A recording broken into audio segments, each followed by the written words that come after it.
Enfants de la patrie, le jour de gloire est arrivé. Contre toute la tyrannie, les bras sanglants élevés, les bras sanglants élevés. Entendez-vous dans nos campagnes mugir ces féroces soldats qui viennent jusque dans nos bois, égorger nos fils et nos compagnes. Aux armes, citoyens, formez vos bataillons. Marchons, marchons, qu'un sang impur abreuve nos sillons. Merci.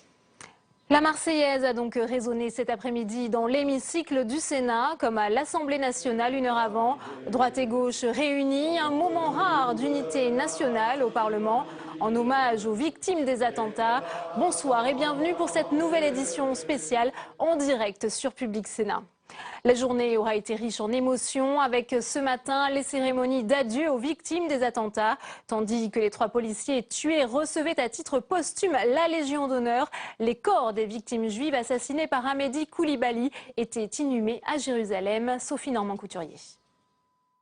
Devant les plus hautes autorités de l'État, les familles des 3 policiers tués entrent dans la cour de la préfecture de police de Paris, silencieusement, dignement. Accompagné de Manuel Valls et de Bernard Cazeneuve, François Hollande arrive à son tour. Ses premières paroles sont pour les proches des victimes. À titre posthume, le chef de l'État décore les policiers avant de rendre un hommage solennel, empreint d'émotion, mais de mise en garde aussi. Nous n'en avons pas terminé avec la menace. Elle est là, parfois loin de nous, située à l'extérieur. Elle est encore là, à l'intérieur. Et nous devons redoubler de vigilance. Au même moment, à plusieurs milliers de kilomètres, les 4 victimes juives tuées dans l'épicerie cachère sont enterrées à Jérusalem. Le Premier ministre Benjamin Netanyahou est là, tout comme la ministre de l'écologie Ségolène Royal, venue représenter la France. Je veux vous assurer ici de la détermination sans faille du gouvernement français à lutter contre toutes les formes d'actes antisémites. Autour des proches, anéantis, près de 2000 personnes sont réunies. Des officiels, mais aussi des anonymes, français et israéliens, venus apporter leur soutien. Et cet après-midi, les hommages se sont poursuivis. Manuel Valls, lors d'une séance spéciale à l'Assemblée nationale, a à son tour salué la mémoire des 3 policiers tués par les attentats, 3 serviteurs de l'État. On écoute le Premier ministre. Il y avait 3 couleurs à un moment qui me sont venues à l'esprit. 3 couleurs de ces 3 policiers, ces 2 policiers nationaux et cette policière municipale.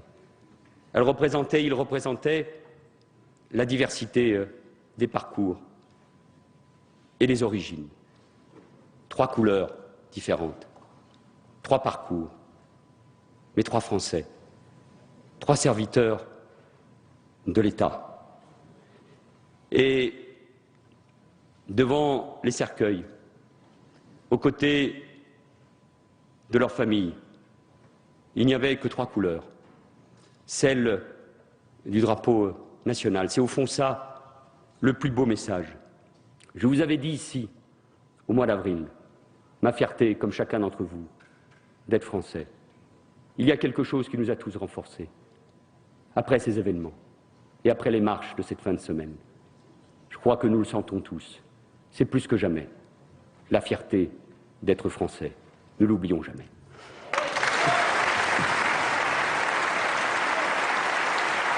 Merci, Monsieur le Premier ministre.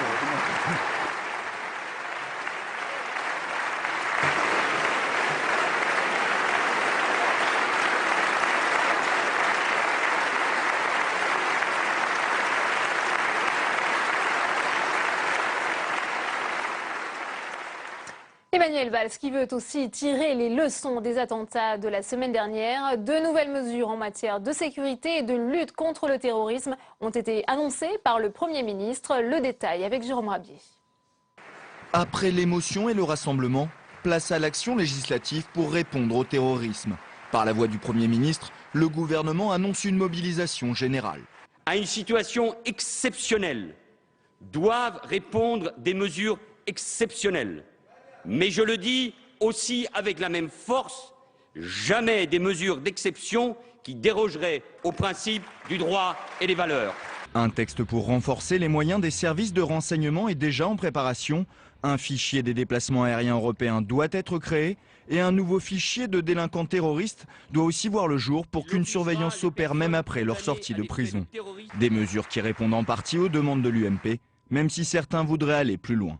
Si nous devions, pour un moment, restreindre les libertés publiques et la liberté individuelle de quelques-uns, alors il faudra le faire. Que faisons-nous pour neutraliser les milliers de Français partis faire le djihad si par malheur ils reviennent? La solution, la seule, c'est le placement en centres spéciaux de détention ou en prison. En un mot, l'enfermement des fous dangereux pour garantir la sécurité des Français. Des prémices d'un Patriot Act à la française du nom des textes mis en place aux États-Unis après le 11 septembre 2001. Mais d'autres voix se font entendre, comme celle de Robert Badinter ou du défenseur des droits Jacques Toubon. Il est clair que si on envisageait une législation de ce type, du type Patriot Act, je serais amené en tant que défenseur des droits à dire très clairement qu'un certain nombre de droits fondamentaux sont touchés. Nous avons probablement aujourd'hui un certain nombre de mesures à prendre qui ne relèvent pas d'une nouvelle loi. Si les parlementaires sont pleinement engagés dans l'après en janvier, c'est aussi, ils l'ont tous rappelé, par l'éducation, la transmission de valeurs et de principes, que le combat contre le terrorisme pourra être gagné. Et au Sénat, un débat a également eu lieu cet après-midi. Les parlementaires étaient invités à présenter leurs propositions après ces attaques terroristes. On va tout de suite retrouver en direct de la salle des conférences Faustine Saint-Geniez. Bonsoir Faustine, alors vous avez suivi cette séance pour nous. Que s'est-il dit dans l'hémicycle du Sénat ? Alors dans l'hémicycle, il y a d'abord eu un temps de recueillement, un temps d'émotion avec les hommages du président du Sénat, des présidents des différents groupes et bien sûr du ministre de l'Intérieur Bernard Cazeneuve. Bernard Cazeneuve qui a d'ailleurs été chaleureusement applaudi par l'ensemble des sénateurs. Je vous propose de revoir ces images. Alors ces hommes, ces femmes qui constituent nos forces de l'ordre, que j'ai eus sous ma responsabilité pendant ces événements tragiques, je veux, de cette tribune hautement symbolique, leur dire du fond du cœur mon immense, mon incommensurable gratitude et l'exprimant.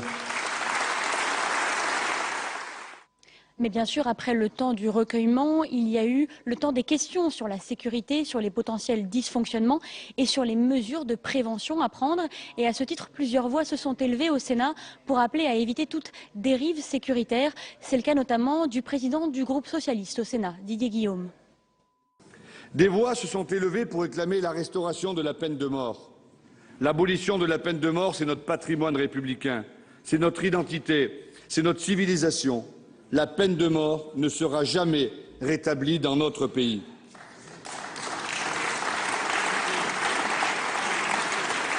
Mais ne sombrons pas pour autant dans l'angélisme. S'il y a des mesures exceptionnelles à prendre contre le terrorisme, nous les voterons. Les Français attendent des réponses à la hauteur de ces attentats odieux.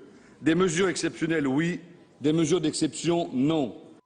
Alors face à ces doutes, face à ces questions, eh bien, le ministre de l'Intérieur s'est montré intransigeant contre, je cite, un terrorisme d'un nouveau type. La France ne sera pas un sanctuaire pour les acteurs du crime, c'est ce qu'il dit. Il endosse en quelque sorte l'habit de premier flic de France, mais aussi de père de famille responsable. Il dit vouloir protéger l'ensemble des enfants de la République. Et pour conclure cette mise au point, Gérard Larcher, le président du Sénat, a précisé que les commissions d'enquête des deux chambres sur la lutte contre le djihadisme travailleraient ensemble. C'est son souhait et celui du président de l'Assemblée nationale, Claude Bartolone. Merci Faustine pour toutes ces précisions et on reste au Sénat où on attend d'ici quelques minutes le vote des sénateurs sur la prolongation de l'intervention militaire française en Irak. Les députés ont déjà donné leur feu vert à cette intervention. On va tout de suite faire le point sur l'engagement extérieur de la France avec Paul Bouffard. Première ligne, la France est en guerre contre le terrorisme. En Irak d'abord, dans les airs depuis le 19 septembre dernier, les chasseurs français opèrent des frappes contre Daesh. Parce que Daesh continue de vouloir recruter, former les terroristes, dont des Français et des Européens, pour nous frapper, pour semer la terreur et la destruction sur notre sol, nous devons poursuivre notre stratégie. Au Sahel ensuite, la France est moteur de l'action antiterroriste. Avec le dispositif Barkhane, 3500 soldats luttent contre AQMI. De nouveaux appareils de l'aviation légère devront bientôt rejoindre le théâtre d'opération. Au Yémen, d'où serait partie l'action des frères Kouachi contre Charlie Hebdo, l'action est plus complexe. L'armée française n'aurait pas les moyens ni le renseignement du terrain. La défense n'a de sens qu'au service d'un projet politique. Et un projet politique, il est porté par des gouvernements qui sont en gros représentatifs localement. Nous avons participé aux frappes sur l'Émirat islamique, je crois que nous avons eu raison de le faire, mais la réponse à Damas comme à Bagdad, là encore ce sont des réponses politiques, et pour être très honnête, on ne voit pas tellement les solutions à cet instant. Signe que la France ne cède pas face aux menaces, le porte-avions Charles de Gaulle vient d'appareiller au large de Toulon. Son objectif, se positionner dans l'océan Indien en renfort des frappes aériennes contre Daesh.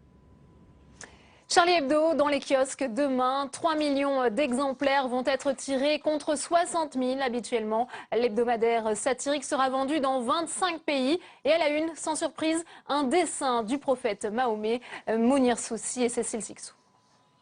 Face à la presse du monde entier, Luz, Gérard Biard et Patrick Pelou sont venus présenter le prochain numéro de Charlie Hebdo. Un exemplaire brandi fièrement pour dire que Charlie Hebdo n'est pas mort et restera fidèle à son identité. Ce n'était pas la une que les terroristes voulaient qu'on fasse, parce qu'il n'y a pas de terroristes là-dedans. Il y a juste un homme qui pleure, un bonhomme qui pleure. C'est Mahomet. Je suis désolé, on l'a encore dessiné. Mais le Mahomet qu'on a dessiné, c'est un bonhomme qui pleure avant toute chose. À travers cette une, préparée dans les locaux de Libération, l'équipe du journal a voulu tenir tête aux terroristes tout en lançant un message d'apaisement. Les 8 pages de ce numéro laisseront une large place aux hommages, mais l'humour inscrit dans l'ADN de Charlie Hebdo sera bien présent dans ces pages comme à la une. Il fallait qu'elle dise quelque chose de nous, et il fallait qu'elle dise quelque chose de l'événement auquel on était confrontés. Comme je l'avais déjà dit, il y a tout le monde, il y a tout Charlie Hebdo. Ce numéro, c'est Charlie Hebdo. Un dispositif exceptionnel a été mis en place pour la diffusion de ce numéro 1178. Tiré à 3 millions d'exemplaires, il restera 2 semaines dans les kiosques. Dès ce matin, de nombreux médias internationaux ont reproduit la une dans leur édition. En attendant la sortie demain du magazine traduit en anglais, espagnol et arabe et qui sera diffusé dans 25 pays. C'est la fin de cette édition. Merci à vous de l'avoir suivi. À 22 h, vous retrouvez Sonia Mabrouk. Bonne soirée et à demain.